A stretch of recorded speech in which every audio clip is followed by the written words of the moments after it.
أعزائي المشاهدين، أسعد الله أوقاتكم بكل خير. منذ أن اكتشف الإنسان ظله على جدار الكهف بدأ يسأل ويتأمل ويرسم صرخته الأولى على الحجارة. لم تكن الكلمة ترفا، بل كانت خلاصا أول، وكانت القصيدة محاولة لفهم الوجود وترويض الفوضى التي يعجز العقل عن تفسيرها. الشعر في أصله النقي ليس زخرفة لغوية ولا ترفا بلاغيا، بل هو ذلك الانفجار العاطفي الذي يتحول إلى إيقاع. إنه البوح الذي لا يقال إلا إذا اختنق، والدهشة التي لا تكتب إلا إذا استعصت على الفهم. في الشعر تتسرب الحياة من بين الأصابع لتصير معنى. هناك حيث يتقاطع الحنين مع السؤال والوجع مع الأمل، ويمتزج الواقع بالرمز. تنمو القصيدة مثل زهرة في شق صخر. الشعر ليس فقط فنا، بل موقف ووعي، بل ثورة ناعمة تقاوم بالعاطفة عالما متبلدا. وإلى جانب هذا النشيد ولد المسرح، الفن الذي جمع بين الجسد والصوت، بين الضوء والظلال، بين القناع والحقيقة. على خشبة المسرح يتعرى الزيف وتعلو الحقيقة في لحظة صمت. هو الفن الذي لم يكن يوما خادما للترف، بل كان في جوهره طقسا إنسانيا مقاوما. إنه منصة الوجع وساحة الأسئلة الكبرى. فيه يتجسد السؤال الوجودي: من نحن؟ كيف نحب؟ لماذا نموت؟ وماذا نفعل بهذا القلق الأبدي؟ المسرح لا يكتفي بأن يعرض الحياة، بل يعيد إنتاجها في مشهد حي يتنفس في وجدان الحضور. وحين تلتقي القصيدة بالمسرح تولد روح قادرة على الإمساك بالحياة من قلب ألمها وتحويلها إلى جمال متجاوز.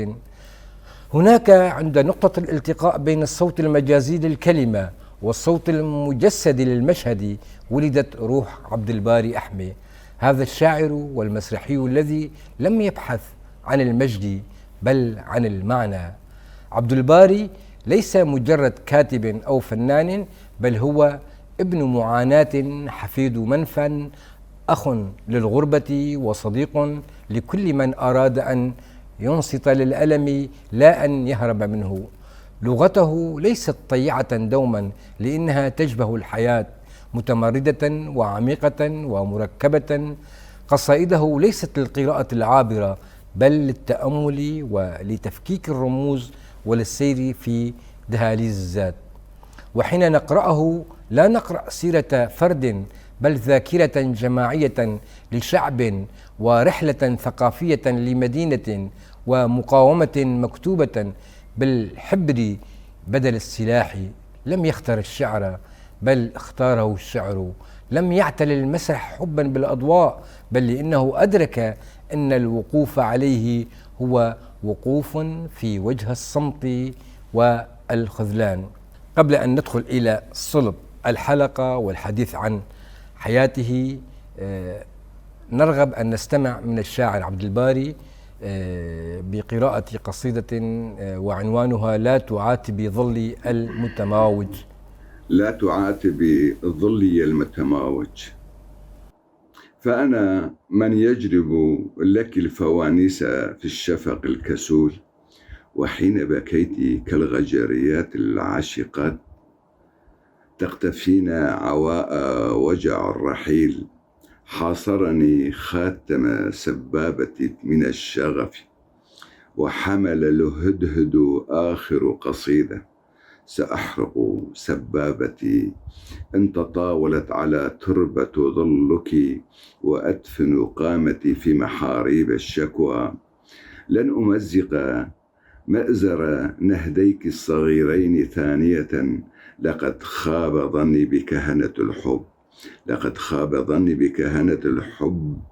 ومللت حجرات التوبة لا تدعي البعد بنسف الكل الهوى. لا تدعي للبعد ينسف كل الهوى، فالحب يا سيدتي ليس هوى وليس عورة، إنه كالدومري يحمل الضوء لكل منطفأ، لكل مختبئ في ملاءات الهزيمة، لكل مختبئ في ملاءات الهزيمة. وأعود لقلم المتخمة، وأعود لقلم المتخمة بمحبرة الخجل، أهمس لريشتها الخجولة، سأضع إبهامي تحت الرحى حتى يأكل الندم غروري، سأضع نقطة في أول السطر كي أبرئ حنيني من اللوعة، وأحكي للمرة لست من يمزق صكوك الجهات، وأحكي للمرة لست من يمزق صكوك الجهات، وأكتب في قعر زجاجة عطرك كيف عصرنا السفرجل في ليلتنا الأخيرة، وكيف كتبنا على سور المدرسة معا لم ينتهي الدرس. قنديلنا لهذا اليوم عبد الباري أحمي، شاعر وفنان مسرحي ابن مدينة قامشلي، لكنه ابن سوريا والإنسانية، حفيد الأساطير وصديق الطفولة التي لم تغادره، بين القصيدة والركح، بين البساطة الأولى في الحي الغربي والنضج الفكري العميق، تنمو هذه السيرة. إنها ليست مجرد سيرة ذاتية، بل مرآة لزمن وحكاية هوية وأرشيفا وجدانيا لشاعر كتب كي لا ينسى. من بين أزقة الحي الغربي في مدينة قامشلي، حيث تنبع الحياة من تفاصيلها البسيطة، وتشكل الملامح الأولى للوعي في ظل الفقر والبساتين والنهر والمشاوير العابرة نحو الشمال، بدأت رحلة الشاعر عبد الباري أحمي، رحلة تتجاوز حدود الكلمات إلى فضاءات الإنسان والثقافة والنضال من أجل إثبات الذات والهوية. لم يكن مجرد شاعر، بل حاملا لراية الكلمة ووجها من وجوه الأدب المقاوم في زمن التشظي والحرمان. الأستاذ والكاتب والباحث الكردي السوري فارس عثمان كتب أو سجل مداخلة لنا، فلنستمع معا عنه وهو يتحدث عن ضيف حلقتنا عبد الباري. أستاذ عبد الباري أحمي، الشاعر والكاتب والإنسان، صديق الطفولة، له حضور متميز في المشهد الثقافي والسياسي الكردي في سوريا. الأستاذ عبد الباري أحمي رغم أنه يكتب باللغة العربية، إلا أنه استطاع أن ينقل الهم والمشاعر الكردية إلى القارئ باللغة العربية. هناك الكثير من الأدباء والشعراء الذين يكتبون باللغة العربية، ومن بينهم الأستاذ عبد الباري أحمي، ولكن عبد الباري أحمي يتميز بلغة سلسة وبسيطة وصور أدبية لا تغيب عن القارئ اللبيب والفهيم. نحن عندما نتحدث عن شاعر نتحدث عن إنسان. عبد الباري أحمي بالإضافة إلى صفاته كما ذكرت الأدبية وحتى الحضور السياسي، إنه إنسان عرفه عن قرب جيدا، يمتلك ناصية اللغة، يكتب اللغة كهواية ولكنه متمرس فيها كمحترف.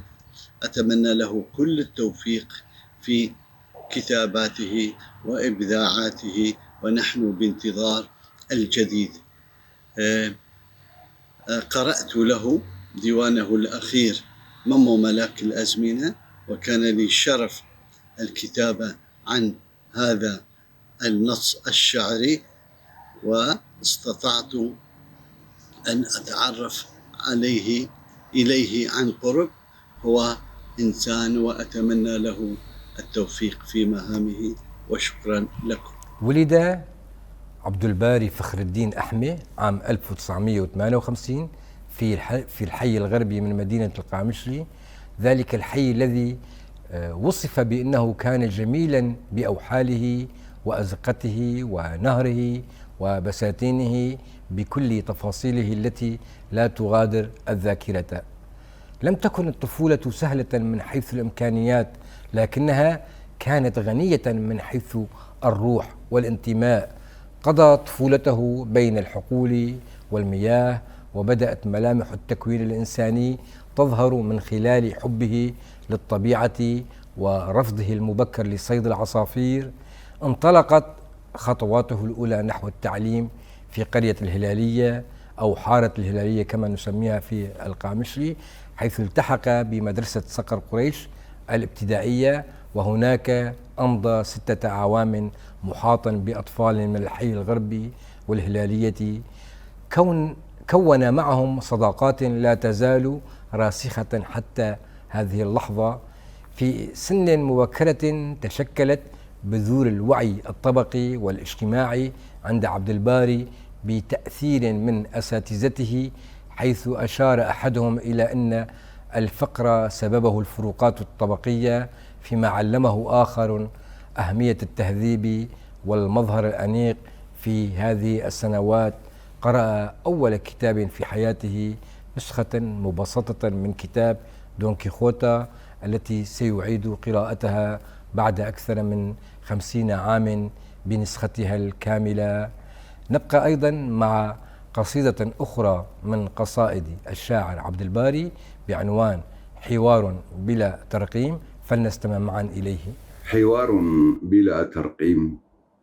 ب100 خيط من شالها الكستنائي غزلت لها حكاية غير ساذجة، وب1000 حكاية من ضفيرتها المقصوصة حديثا مزقت أزرار معطفها في ليلة العيد، ونسجت أحلاما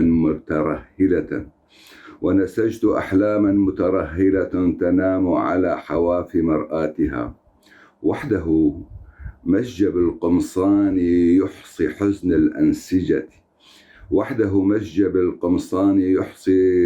الأنسجة العالقة في فوضى الانجذاب.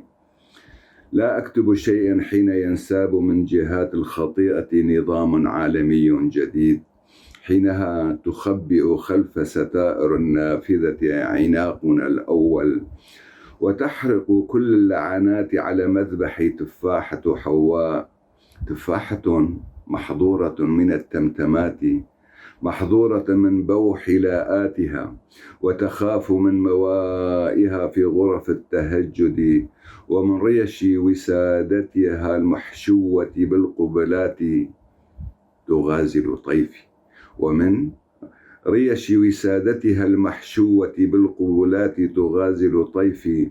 ترتشف من يانسون شرمولة كل لقاءات الصدفة، وتعيد عقارب الأقدار للخلف، وتهمس لخلخالها النائم في جيب فستانها. سأخبرك كيف يصهل في غيابك، وكيف تعيد عقارب الأقدار للخلف، وتهمس ثانية. سأخبرك كيف تحصي الأيام حين تمر بباب الحي لبرزخ الانتظار، وتشعل فوانيس الوداع للمهزومين على أضرحة العشق، فوانيس تشبه رمانتين كسولتين في محرابهما ثمة حرائق تلدغ نهايات خريفهما، ثمة تلويحات تنقر صفيح خمارها فتتعثر للتنهيدات على سلالم الحيرة. سأخبرك سيدتي إن الملح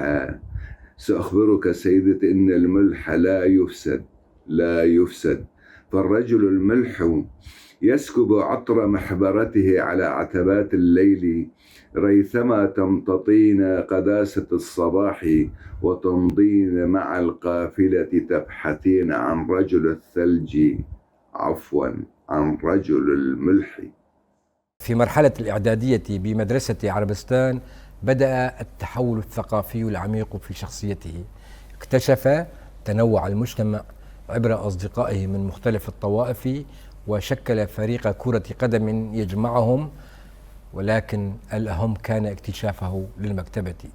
بدأ يستعير الكتب ويقرأ بشغف، متأثرا بمجلات الأطفال التي كان يجلبها له شقيقه الأكبر. مع بداية المرحلة الثانوية بدأ عبد الباري ببناء شخصيته المستقلة، متحديا القيود الاجتماعية. انخرط في فرقة عمال مسرح الحسكة بإشراف المخرج أحمد شويش، وهناك تعلم مواجهة الجمهور واكتسب الجرأة. خلال هذه المرحلة كتب سيناريو لفيلم هندي بطريقته الخاصة، ولاقت محاولته إعجاب أقرانه، كما كتب أولى قصائده وأطلعها على أستاذه يعقوب ملكي الذي شجعه وأثر فيه بعمق. قرأ بشغف للأدب العربي والروسي والأوروبي وأدب أمريكا اللاتينية، وكان يتأثر بشكل خاص بالشاعر محمود درويش وبابلو نيرودا وسليم بركات، وهي أسماء ستبقى حاضرة في تطوره لاحقا. الأديبة والقاصة الكردية السورية أفين يوسف أيضا شاركتنا بمداخلة، فلنستمع معا إليها. الصديق الشاعر عبد الباري أحمد هو من الأصوات التي تترك أثرا حقيقيا في من يقرأ له أو يسمع شعره. يتميز بصدق شعري نادر، لديه قدرة جيدة على تحويل التفاصيل الحياتية إلى صور شعرية عميقة ومؤثرة. ما يميزه أيضا هو ارتباطه العاطفي بالمكان والناس، فهو يكتب من قلب الحياة. أنا أعرفه عن قرب وأشهد له بأنه لديه إصرار على تطوير نفسه والبحث المستمر عن الجمال وسط كل هذا الصخب والمعاناة. شعره يدل على موقفه وهو ينبض من أعماقه. ما يلفتني من شعره أيضا هو طريقته الخاصة في التعبير عن الحب، فهو لا يقدمه كفكرة سطحية أو مبتذلة أو رومانسية، بل يذهب بالحب إلى العمق الإنساني. هو ليس شعور بين شخصين فقط، بل شعور شامل يتسع للحنين، للانتظار، للخذلان، للخسارة، للحب أو للمشاعر الأخرى الموجودة. هو من الشعراء القلة، الكرد القلة، الذين استطاعوا تطوير اللغة العربية والتعبير بها بكل دقة يعني يستخدم المصطلحات والكلمات ويطوعها لتخرج على هيئة قصيدة شعرية جميلة أدبية مرهفة الحس. لغته عصرية مميزة. أنا أعتبر أنه من الشعراء الكرد القلال الذين استطاعوا فعل هذا واستطاعوا الكتابة باللغة العربية بهذه الطريقة. في بداية الثمانينات انتقل عبد الباري إلى دمشق ليتابع دراسته، فالتحق بالمعهد الرياضي وتخرج بدبلوم في التربية الرياضية عام 1981. كانت دمشق له أكثر من مدينة، كانت مركزا ثقافيا وفكريا تنقل فيها بين المكتبات والمراكز الثقافية، منغمسا في بحر من الكتب والأفكار. خلال هذه الفترة تعمق في الفكر الماركسي وقرأ المادية التاريخية بعمق، كما انفتح على أفكار الإسلام السياسي في بعدها النقدي والتحليلي، مما أضاف إلى تجربته أبعادا فكرية عززت رؤيته الأدبية والسياسية. عاد عبد الباري إلى القامشي ليعمل مدرسا للتربية الرياضية طوال 34 عاما، وخلال هذه الفترة لم يتوقف عن القراءة والكتابة. جمع الطوابع البريدية من مختلف دول العالم، وكان يكتب القصص القصيرة والقصائد، وينشر مقالاته في الصحف المحلية والمواقع الإلكترونية. مرة أخرى نستمع لفيديو الشاعر عبد الباري. قد يسألك البعض أو أحدهم ما هو الشعر، ولماذا هذا الهاجس الذي يرافقنا أو ينتابنا أو يجبرنا على الكتابة. الشعر رسالة، الشعر كلمات، الشعر وطن، الشعر حب، الشعر سيدة في حياتنا، الشعر كل ما يحيط بنا من محبة ووئام وذكريات ووطن. لا أدري، قد يختزل البعض بأن الحب مجرد كتابة، هي ليست كذلك. الحب كل شيء وليس كمثله شيء في كل أشكال الأدب. ربما البعض يختار القصة أو الرواية أو المسرح أو إلى آخره، لكن الشعر اختزال لكل ذلك. تحيات. بدأ الشاعر عبد الباري أحمي بنشر قصائده في جريدة روناهي وبوير بريس وولاتيمي، وكان عضوا بارزا في اتحاد مثقفي أقليم الجزيرة، ثم في مركز روجافا للدراسات عام 2016-2019. كتب عن التاريخ والأسطورة، وقدم دراسات نقدية في الفكر السياسي والاجتماعي. مع بداية الأزمة السورية وسط الخوف والدمار، لجأ عبد الباري إلى الكلمة بدعم وتشجيع من الشاعر فرهاد دريعي، صاحب الحضور الثقافي البارز والكلمة الرفيعة، والناقد الذي لم يتوانى يوما عن احتضان التجارب الجديدة ومرافقة المبدعين في دروبهم الأولى. ومن الشاعر الأديب دلاور زنقي أصدر أول ديوان شعري بعنوان جدارية المنفى في زمن التأويل عام 2021، وكتب مقدمته الصديق الشاعر فرهاد دريعي. الشاعر فرهاد دريعي أيضا شاركنا بمداخلة للحديث عن صديقه الشاعر عبد الباري، فلنستمع معا إلى ما قاله لنا خلال هذا الفيديو. مساء الخير. يغمرني شعور بالفخر وبالسعادة وأنا أتحدث عن قامة أدبية وشخصية تترك وتركت أيضا بصمتها جلية في وعلى الساحة الثقافية العربية والكردية على حد سواء.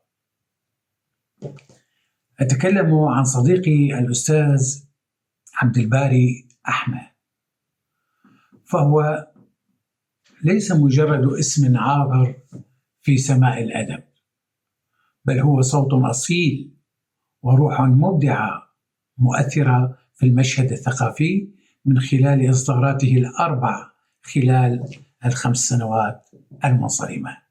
فعندما نقرأ دواوين هذا الشاعر الشعرية نشعر بمتعة الرحلة في متن القصائد الإبداعية له. ما يميز تجربة الأستاذ عبد الباري أحمد الشعرية هو تبنيه العميق للشعر النثري الحر، أو ما نسميه بقصيدة الحداثة. ففي زمن يتمسك فيه البعض بالقيود التقليدية، اختار الأستاذ عبد الباري أن يفك قيود القافية والوزن ليمنح الكلمة حريتها الكاملة، وهذا ليس خيارا سهلا، بل هو تحدي يتطلب جرأة فائقة وعمقا في الرؤية وتمكنا لغويا يمكنه أن يصنع موسيقى خاصة به، موسيقى تنبع من تدفق المعنى وصدق العاطفة. لقد استطاع عبد الباري، وهنا أتجاوز الألقاب فهو صديق عزيز وأستاذ قدير، لقد استطاع عبد الباري ببراعة فائقة أن يمزج بين الشعر والنثر ليخلق نصوصا تتجاوز التصنيفات التقليدية.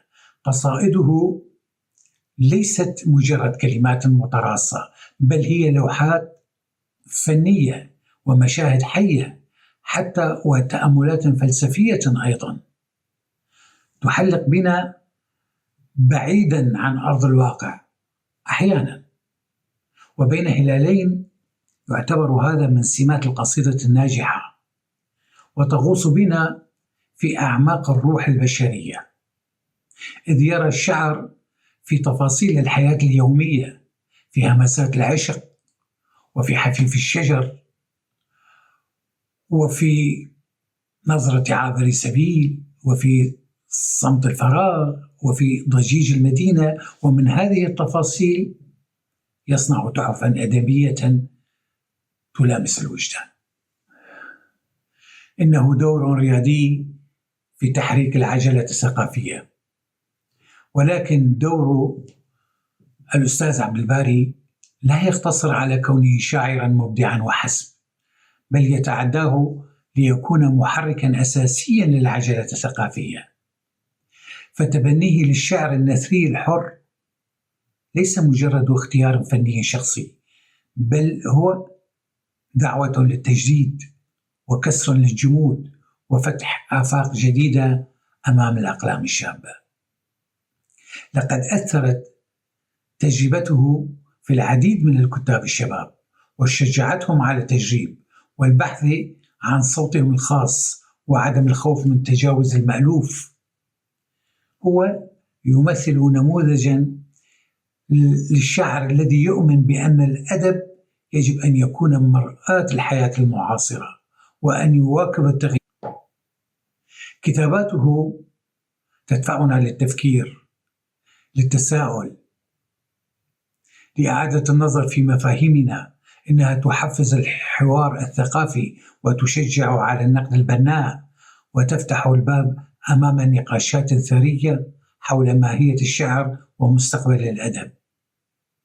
عندما يطرح الأستاذ عبد الباري قصيدة ما، فإنه لا يطرح نصا فحسب، بل يطرح قضية أو رؤية أو تساؤلا يدفعنا إلى التفاعل معه وإلى إثراء المشهد الثقافي بآراء ووجهات نظر متعددة.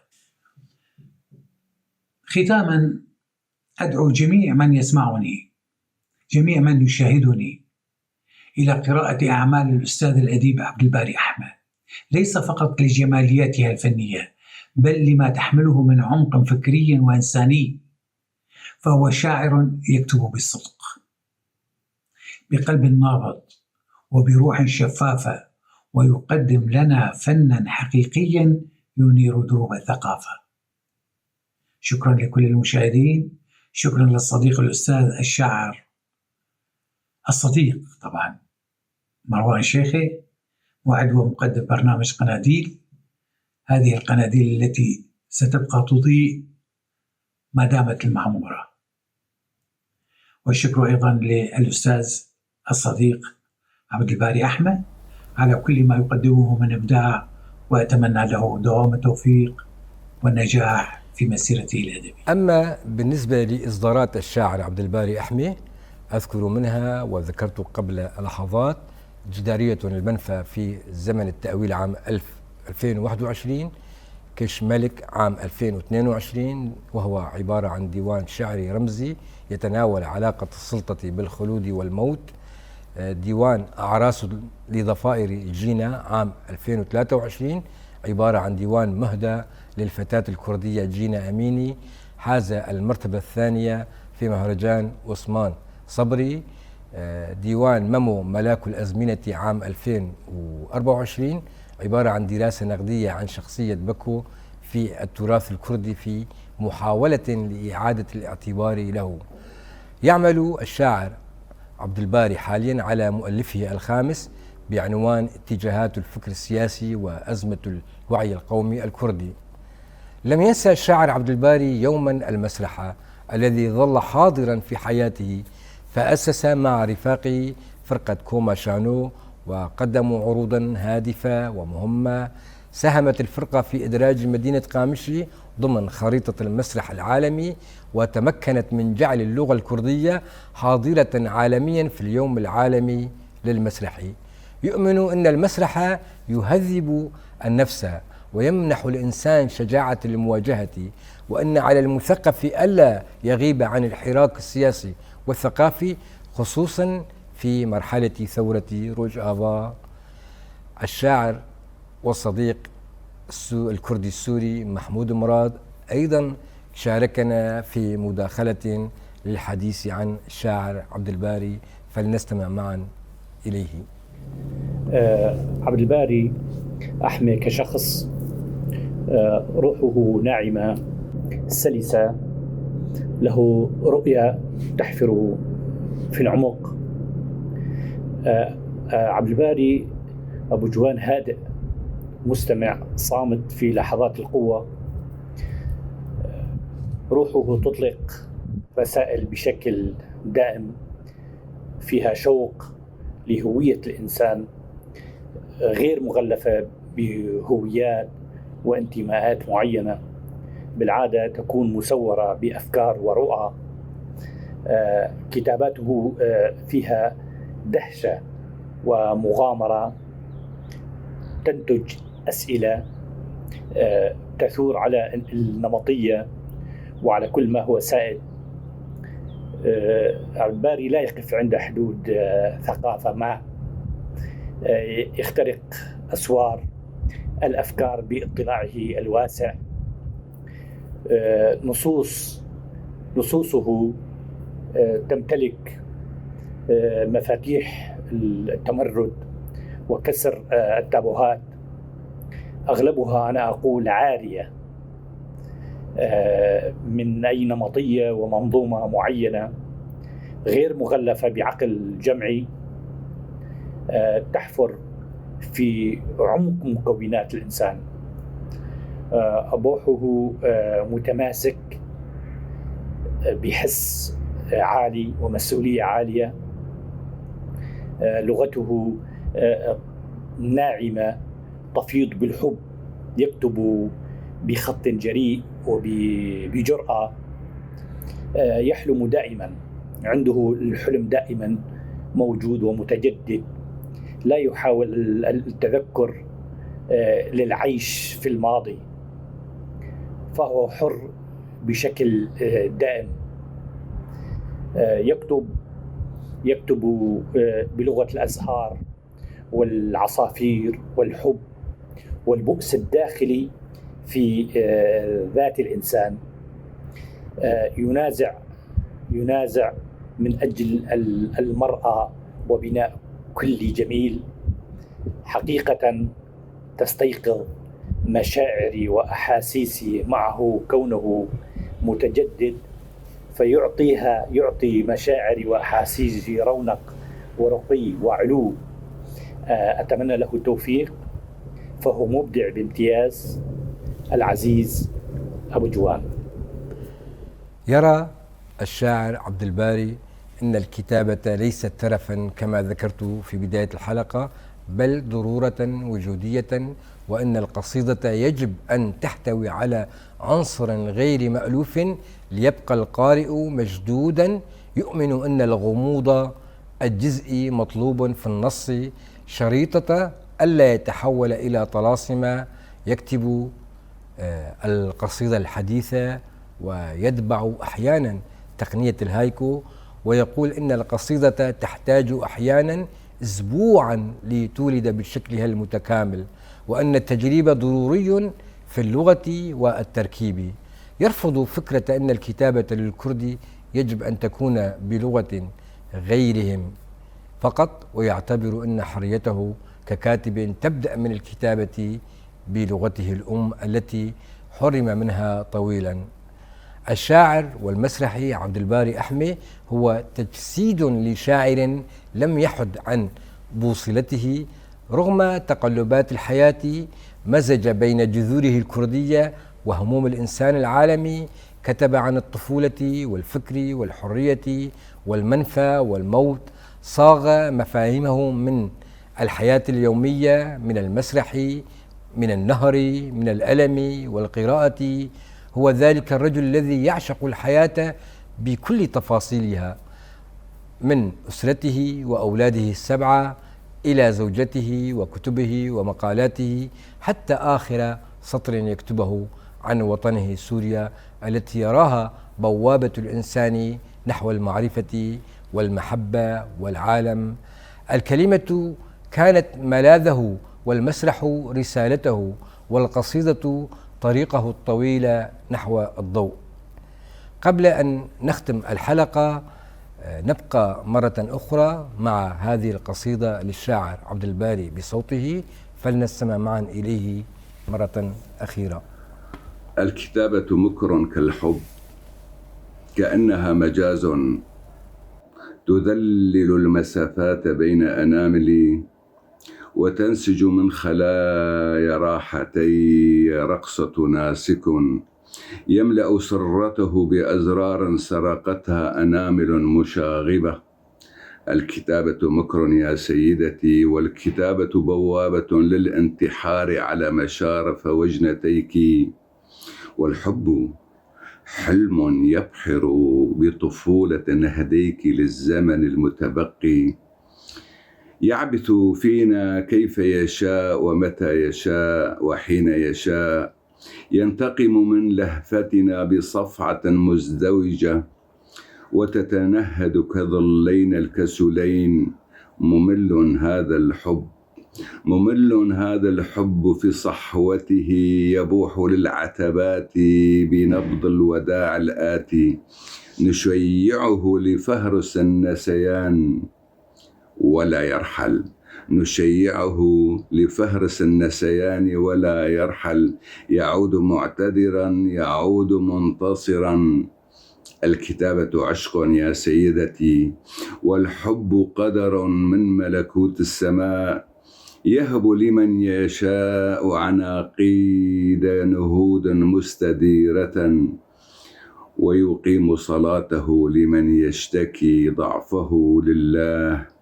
حينها يستحم بثياب الغيرة، ويلف ذاته بضباب الصمت، ويغازل الفجر من نافذته الوحيدة، ويخبر المرء أن الكتابة مكر كما الحب. والذي كنت صديقا في هذا البرنامج مع الأخ والأستاذ مروان شيخ، كل الشكر وكل الامتنان لهذا الصديق الطيب، ولكل الأصدقاء الذين شاركونا في هذا البرنامج الممتع. كل الود وكل المحبة للطاقم الذي رافقنا في هذا اللقاء. كل تحياتي لكل من تابعنا خلال هذه الشاشة الزرقاء. نتمنى للأخ مروان شيخي كل التوفيق والموفقية، ونتمنى لقاءات أخرى. أعزائي المشاهدين، ربما لن تكون هذه الحلقة كافية لأقف على نتاجه الغزير، لكني حاولت أن أشعل شمعة في قنديل من قناديل الحياة الكثيرة، علها تنير دربا معتما في أرواحنا. أتمنى أن أكون قد أوفيت ولو بجزء يسير من سيرة وحياة الشاعر والمسرحي عبد الباري أحمي في عالم الإبداع. إلى هنا أصل بكم لنهاية الحلقة، أترككم بأمان الله وإلى قنديل آخر من برنامجنا قناديل على قناتي وفضائيتي روج آفا. إلى اللقاء ودمتم بخير.